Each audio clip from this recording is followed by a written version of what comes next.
মাননীয় স্বাস্থ্যমন্ত্রীর দৃষ্টি আকর্ষণ করে আমার উত্তরণীয় বিষয় ফেনীবাসীর প্রাণের দাবি ফেনীতে একটি মেডিকেল কলেজ সরকারি মেডিকেল কলেজ স্থাপন প্রসঙ্গে। মাননীয় স্পিকার, ভৌগোলিক কারণে ফেনী জেলা অত্যন্ত গুরুত্বপূর্ণ জেলা।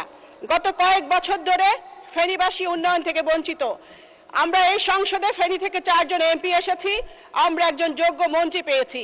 আমাদের 4 জন এমপির প্রাণের দাবি, আমাদের ফেনীর গণমানুষের দাবি ফেনীতে একটি সরকারি মেডিকেল কলেজ প্রতিষ্ঠা করতে হবে। ইতিপূর্বে ফেনীতে একটি প্রাইভেট মেডিকেল কলেজ প্রতিষ্ঠিত হয়েছিল।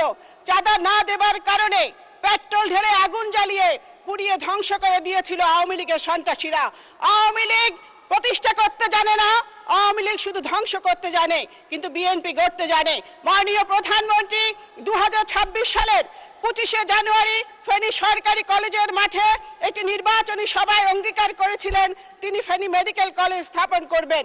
এই দাবিটি যতদিন পূরণ না হবে মাননীয় স্পিকার, ততদিন এই দাবির পক্ষে এই সংসদে কথা বলে যাব।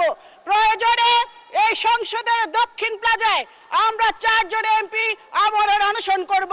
এই বিষয়টি অতি জরুরি বিধায় প্রয়োজনীয় ব্যবস্থা গ্রহণ করবার জন্য আমি আমার অনেক প্রিয় স্বাস্থ্যমন্ত্রীর দৃষ্টি আকর্ষণ করছি। মাননীয় স্পিকার, আপনাকে অসংখ্য ধন্যবাদ।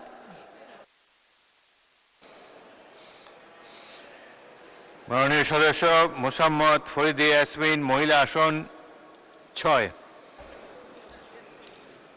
মাননীয় স্পিকার, আপনাকে অনেক ধন্যবাদ। আমি সর্বপ্রথমে মহান রাব্বুল আলামিনের কাছে লাখ কোটি শুকরিয়া আদায় করছি এবং আমার মাননীয় প্রধানমন্ত্রীকে আমার কাছে আমি কৃতজ্ঞতা প্রকাশ করছি। আমার প্রিয় কুষ্টিয়া